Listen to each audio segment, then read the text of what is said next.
Salut à toi futur trader et bienvenue sur cette nouvelle vidéo. Ici on va tout simplement attaquer la deuxième partie de définir un contexte et on va parler de ce qu'on appelle le flux.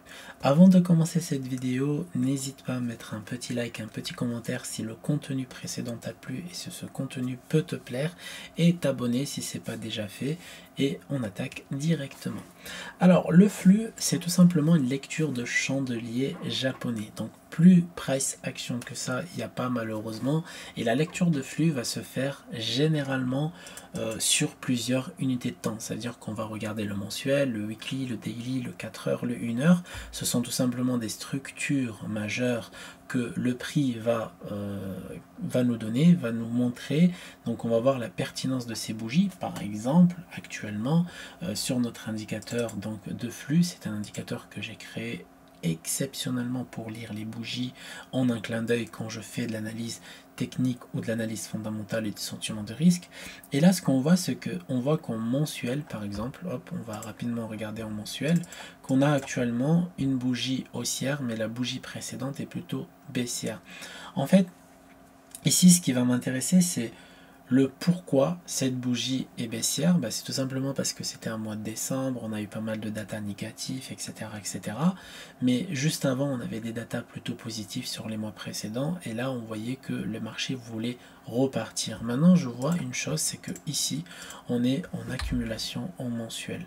Et en fait, rien que cette petite data, c'est ce genre de data que je vois actuellement, m'oriente que peut-être que la bougie actuelle mensuelle va être bien bullish comme par exemple comme celle-là ou comme celle-là ou comme celle-là. Ok, ça ne veut pas dire que le marché va repartir et que je connais par avance ce sentiment de risque lié, mais ça veut dire tout simplement que pour le moment, d'accord, que pour le moment en mensuel j'ai bien une bougie qui rejette, hein, on voit par la mèche, on voit par le petit corps qui est en train de se créer, on n'est pas loin du dernier plus haut mensuel actuel au marché parce que ça fait que 7 jours que cette bougie cote, alors même pas 7 jours, hein, ça fait 5 jours que cette bougie cote du coup.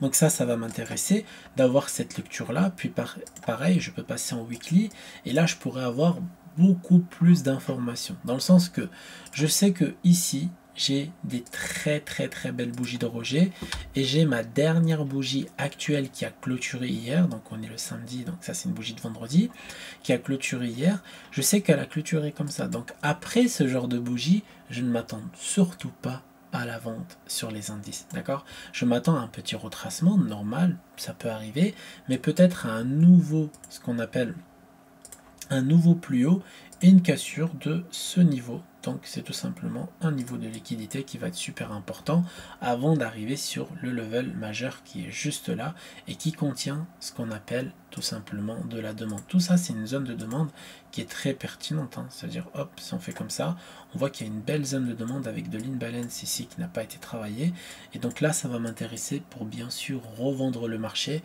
pour revenir peut-être en dessous de ce qu'on appelle un equal high qui est juste là, ok, avant d'aller sur le niveau majeur. Donc là en weekly, voilà, j'ai une vision très claire, je sais qu'on peut y aller. Si le sentiment de risque continue à être haussier, je sais qu'en weekly on peut y aller. Donc après je vais me mettre en daily, et là pareil en daily, ce que je vois impulsion, correction sur cette belle bougie, ce beau momentum, et là ce que je vois une belle bougie en cours daily plutôt acheteuse. Donc quand l'indicateur va se mettre à jour, ça veut dire à partir de l'open de ce contrat là, et ben les bougies vont s'inverser, c'est à dire que tout sera vert sur le précédent, et sur le côté droit, on va avoir en fait des bougies qui retracent, des bougies qui remontent, ça dépendra de l'unité de temps. Donc voilà, en daily, je suis confiant. Après, si je vais en 4 heures, pareil, je suis très confiant parce que je vois un momentum. Donc ça, c'est des vidéos qu'on verra voir, pardon, c'est juste là. Donc ça, c'est des vidéos qu'on verra sur le momentum. Mais là, je vois que par exemple, je viens de casser les derniers EQH qui s'est installé juste là, qui a été liquidé une fois ici. Donc qui s'est installé juste là.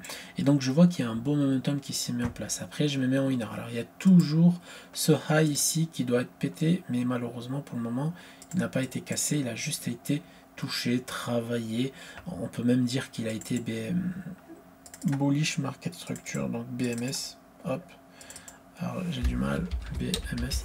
Donc on peut dire qu'il a été BMS et qu'on va s'attendre à des retracements avant une nouvelle impulsion sur la zone de la Fed ici. En une heure, pareil, hein, on voit qu'on fait des clôtures, ok, au-dessus de ce niveau.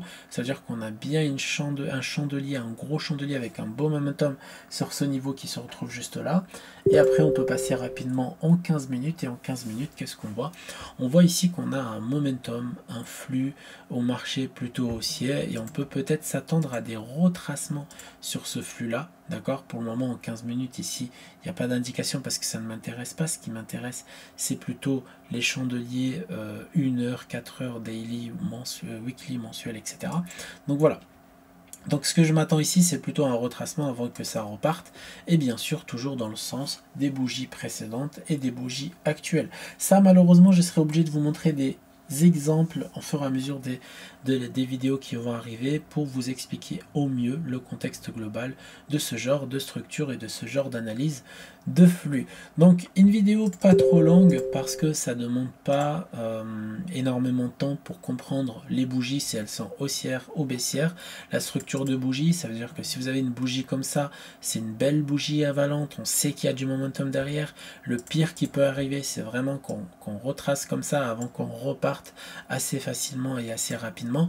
Tout ça lié à un contexte et un sentiment de risque. Ça veut dire que si je fais une analyse de flux sans une analyse de sentiment de risque, c'est que je vais ignorer toutes les datas qui sont à venir et je veux me placer sur le marché au pif parce que j'ai vu qu'il y avait un bearish market structure quelque part. C'est-à-dire que si le marché casse ici, ok, on aura ce qu'on appelle un bearish market structure en 15 minutes, et donc moi je vais me dire ok, c'est cool, bah, je vais commencer à vendre les imbalances qui vont se retrouver là, et là le marché pourrait faire un truc comme ça, je vais mentir à moi-même et je vais me prendre un stop loss et je vais continuer à mentir à moi-même. Donc c'est ça l'erreur de tous les traders aujourd'hui, c'est qu'ils font trop confiance au graphique alors qu'il faut faire confiance à ce qu'on appelle le sentiment de risque, la lecture du flux et bien sûr la structure et le contexte graphique. J'espère que cette vidéo t'a plu. En tout cas, n'hésite pas à mettre un petit like comme d'habitude, un petit commentaire, et bien sûr si tu as des questions, des hésitations,